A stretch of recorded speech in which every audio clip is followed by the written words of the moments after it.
And if they believe that you're really having sex, that means you did a good job acting. But we have to make that partner feel comfortable in knowing, because of course it's a big deal. I mean, I think to be married or to be dating an actor, you got to be crazy. First of all, let me just say that I don't date actors, men or women. I don't do actors. I just think it's too much. So that's my advice. I can just imagine those conversations. It was just acting, dear, or it really wasn't pleasurable for me. It was just...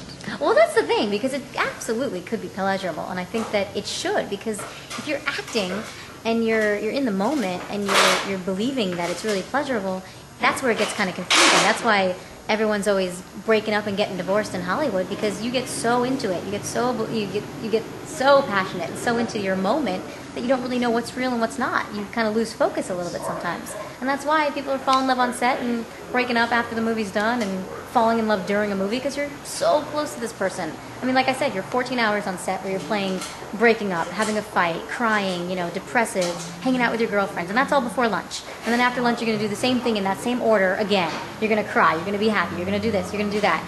So you're extremely vulnerable all day long. And you make friends with the people that you're the closest to. And so I'd be sitting on set with, Frank, Jason, who played Frank. And I told one of my other co-stars, I said, I think I'm falling in love with this guy. And they said, Christina, you're not falling in love with him. You don't even know Jason. You're falling in love with Frank, which is the character. So of course, because you're sitting on set and you're talking about your characters, you're talking about, things that are relevant. And so yeah, you don't really know them sometimes. You know them on only one level. So you have to be careful about that. Is acting a hypersexual profession?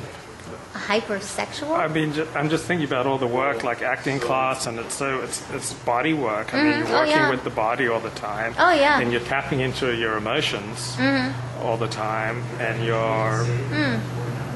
I can't think of any profession that's so hypersexual. Because I think, like, actual sex work would, like, kill your sexuality.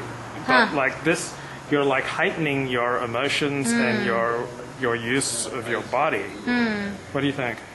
Oh yeah, no, I think that hypersensitive would come to me more, would sound more appropriate to say hypersensitive. I mean, I think to be an actor, you have to be so tapped into all your feelings and other people's feelings and people in general. I'm fascinated by just people and what they think about things and their thought processes, because that's what acting is having, a thread of thoughts, from one thought to another thought, from one thought to another thought. And you're just going into the character's thoughts. And you can't be having Christina thoughts while you're playing Ebony, while you're playing a character. You gotta be having Ebony thoughts the whole times. And a prime example of someone who, plays such a wide range of characters would be like Meryl Streep, who's always playing like a different character. That's if you're really, really lucky. I mean, she's an icon. She's on a whole different level. A lot of actors end up playing, like in Ava Longoria, end up playing the same type of characters over and over and over again. And then, of course, you're putting a lot of your own Ava Longoria thoughts into the character thoughts, and they're all kind of merging together because it's not so much of a stretch of a character.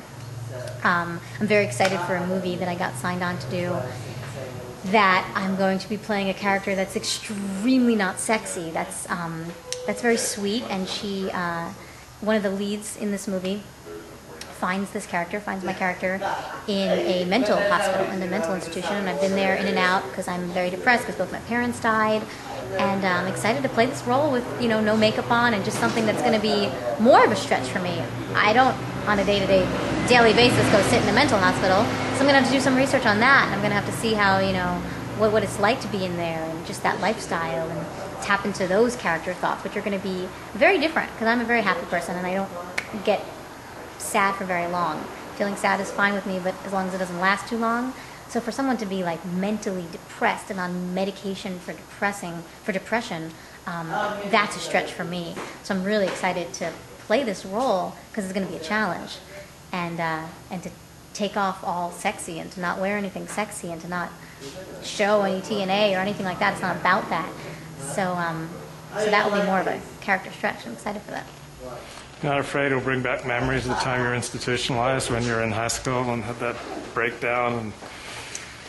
I think I'll be okay. I think I'll get through it. It's all good.